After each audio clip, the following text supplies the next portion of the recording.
Video content that is strong, brave, and bold. That's what FORTUM Media means. We're going to talk with Chad this morning about video production and how it can make money for you. Stay tuned.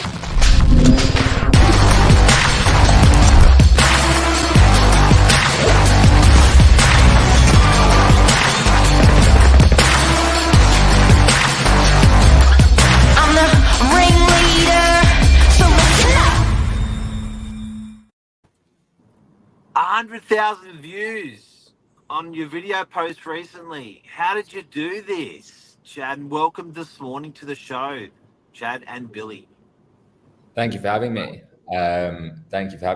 Well, yeah, I guess real quickly, bit of background, run a media production house. We spend a lot of time with real estate agents. That's where I met Mark.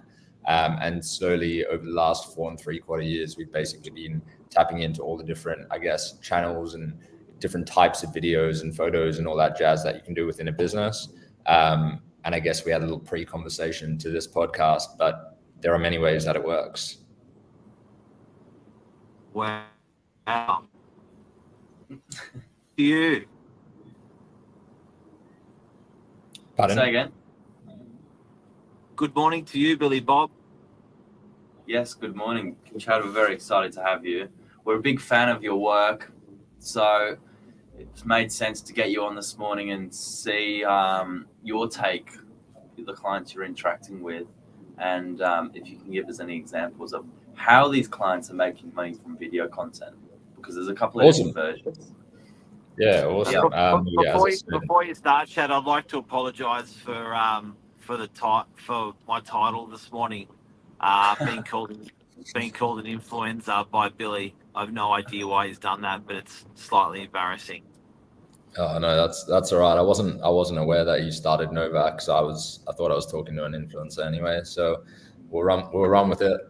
Yeah, look, Billy, I think one of the things that we've experienced over the last couple of years is obviously creatives aspire to create the most beautiful content, but what we focus on is the balance between what our clients actually need and what beautiful, incredible production is. So I think what we've really tried to master is that unique balance between the two. There's an opportunity to build brand and lead the market by creating really amazing videos that hours upon hours are spent in pre-planning, then producing, and then the post-production. But at the same time, what I've seen Novak do over the years, but at the same time we have used a similar strategy, is utilizing more user-generated style content, so the individuals within a business, or less produced content to go alongside that well-produced content as a consistency opportunity. And I think the one thing that we've seen to win overall is just consistency. So it's not just about the overly produced content or just the day-to-day content that you can create. It's about how consistent you can be, because the more videos you put out into the market at the moment, the more eyes are seeing your product, your service, or whatever you might be doing.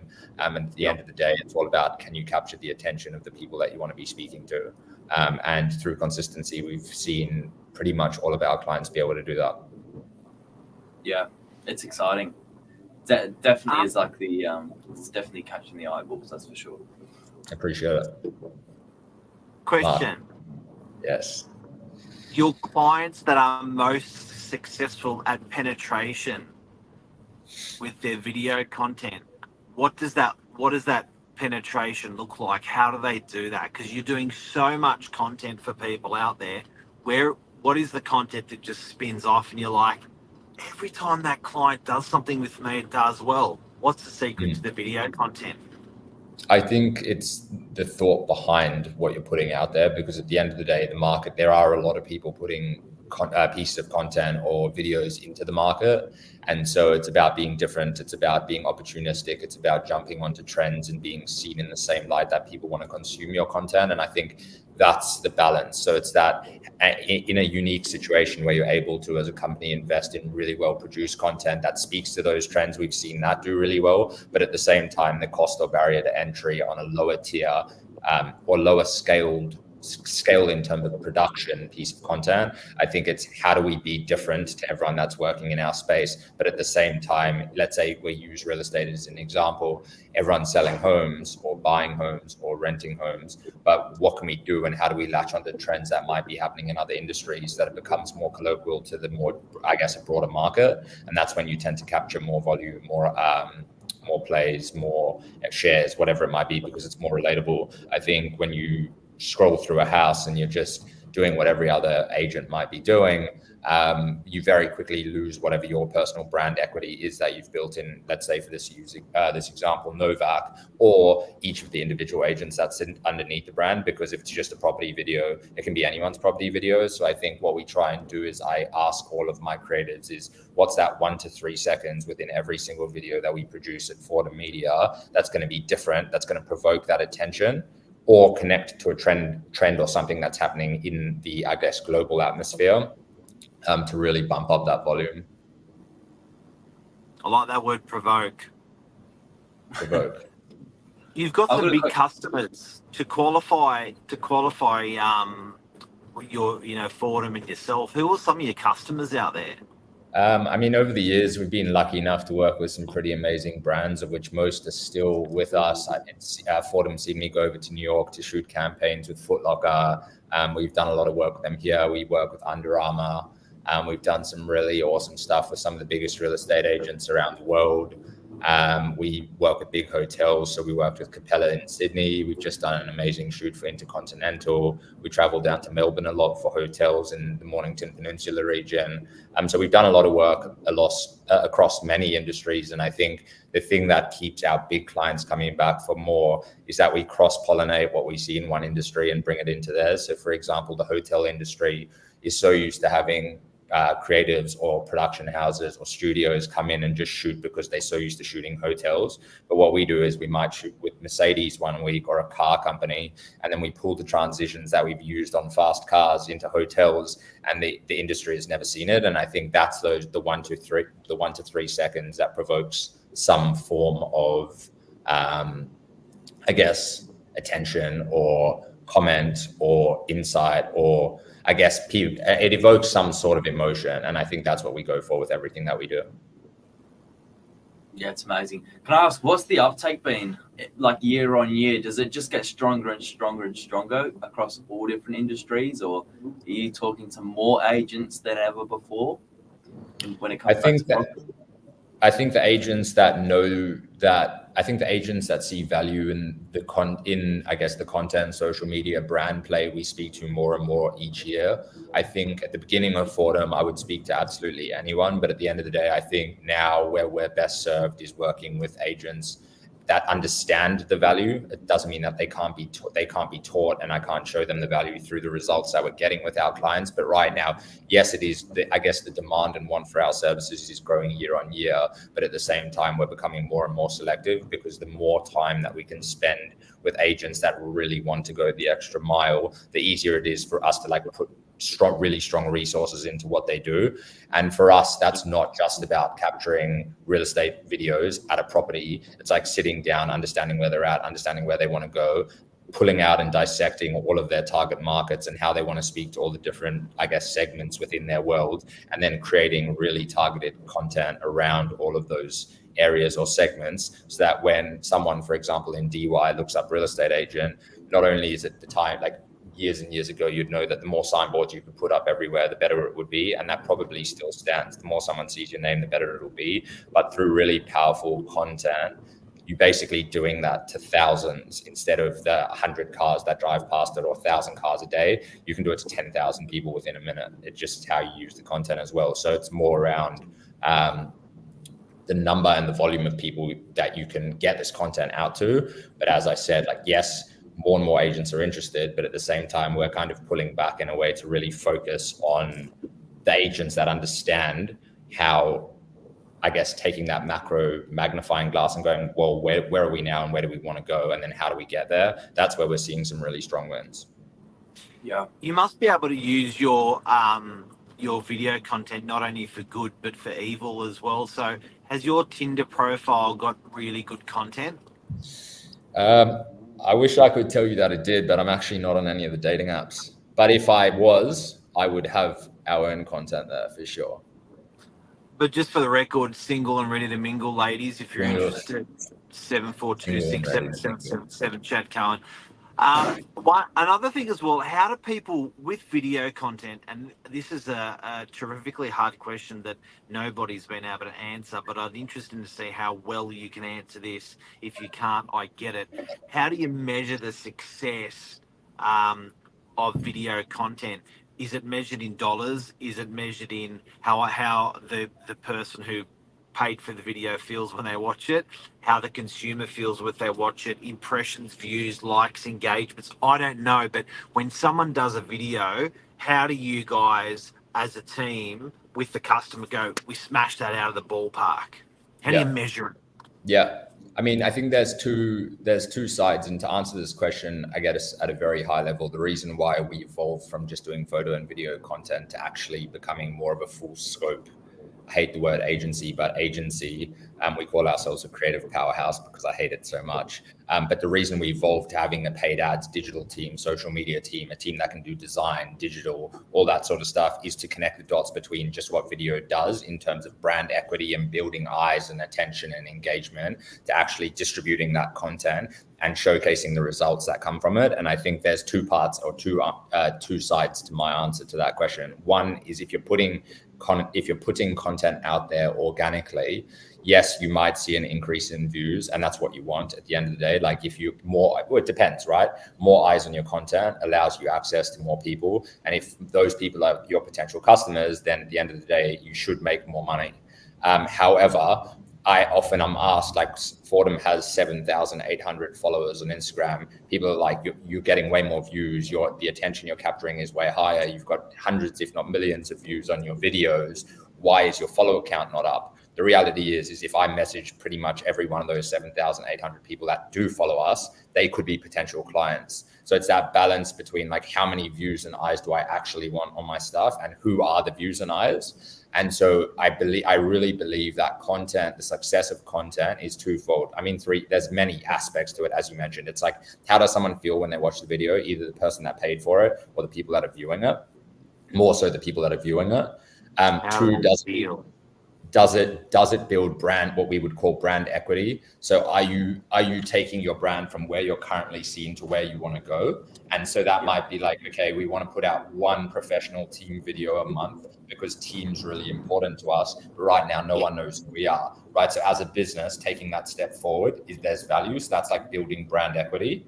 And then what you're perceived to be in the market, you might find it easier to recruit because of this. You might also have more eyes on it because the people that are in the video are sharing it more. But then on the other side of it is, how do you as a business owner go, that made sense from a dollar for dollar perspective? And that's where the real power of social media, or the back end of paid advertising and the analytics on an organic side, really come into play. So we'll sit down with a client and we'll go, if it's a larger campaign and there's thought around who we're trying to target, why we're trying to target, what's the message of the video, what are we putting out there? We've just done a really amazing campaign that's going to come out at the beginning of next year with a really big real estate agent in the Shire.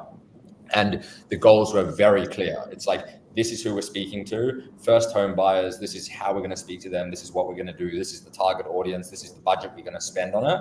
And then we'll build out all the ad campaigns and we'll actually showcase, these are all the pieces of content that have gone into the ad campaign. This is the copy. These are the people in terms of demographics that have seen that video. And out the back of that, the goal was, we want first home buyers to contact us. So how many people clicked the button and called? And at the end of the day, if you're selling a property or buying a property, pending whatever your, I guess, desired result is, a phone call or a connection for $20, if we can get you that, is incredibly valuable. And that's where you can start speaking business owner to business owner, because the analytics that you can get on videos are so granular that you really can, if you're focused on what that end result is, you can get it. I think we poked the bear, Billy. That was very impressive. Very impressive. Thanks. It's a changing world out there, guys. Video content. Now, one more question for you. As a, what did you call it yourselves? A powerhouse, a media Creative powerhouse. Creative powerhouse. Are you a fan of the handheld video, or do you prefer just the stuff that just comes straight off the socials, or has it got to be done with a proper camera? What's your take?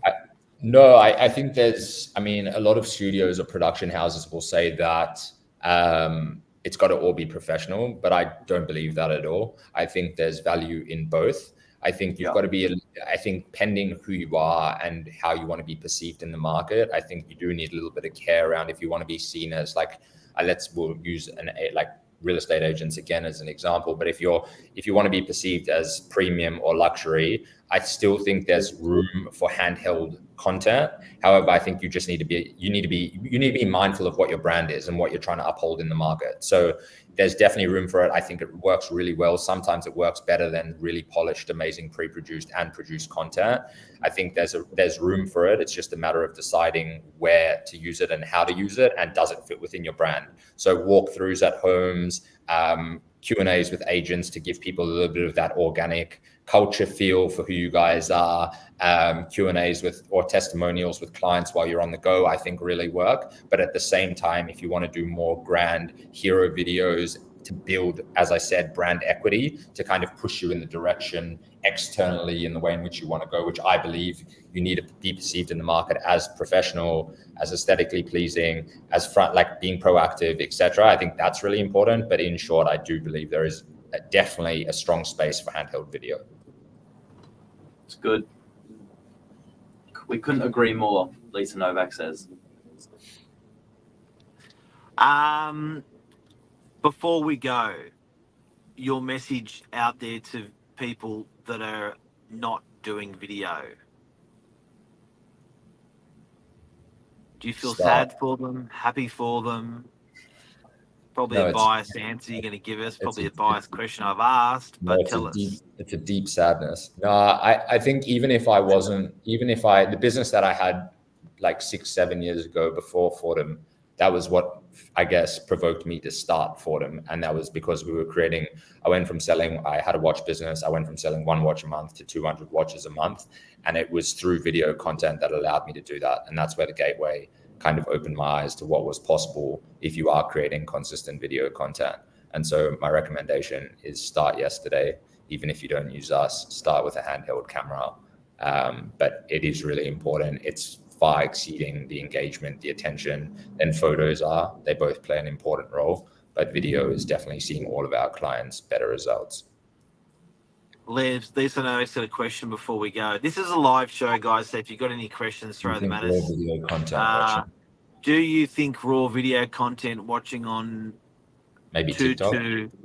T2, we'll just go 2, etc. will take over good old television. Good old TV. To be honest, like a lot of my friends, probably the generation younger than my sister, don't they scroll through TikTok and Reels all the time. That is literally where they learn. It's what they watch. I don't know if it'll ever take over TV, because I think like shows and things like that, I think it's quite a cultural thing, which is quite deep. But at the same time, like I know that a large proportion of my staff use TikTok to learn. Really? Yeah, absolutely. And so if you're creating content that speaks to people and that's educational on TikTok, a lot of my staff are using it to learn. So what we're doing is like teaching people how to do what we do and all that sort of stuff to build, I guess, the brand equity that we want, which is creatives all around the world to see us as a powerhouse. Lisa's always been avant-garde with her videos, so maybe you should tell your content guys to go onto Tutu. Check that out as well. Maybe that's Lisa's new TikTok platform. It was like a subtle plug. Probably. I think so. You look great in a tutu as well, guys. So thank you so much, Ed, for coming on and talking about your exposure and what you do with video. I think it's a completely different perspective. It's a massive industry that isn't. You guys are normally behind the cameras, not in front like today. So I really appreciate you coming in front of the camera. Thanks a lot for having me. I appreciate it. Thanks, Chad. Thanks, Mark. Billy DRURY, thank you for coming on as well and giving me the title of social media influencer. You're very humble. Very humble. Thanks, Billy. All right, guys, take care. Ciao. See ya.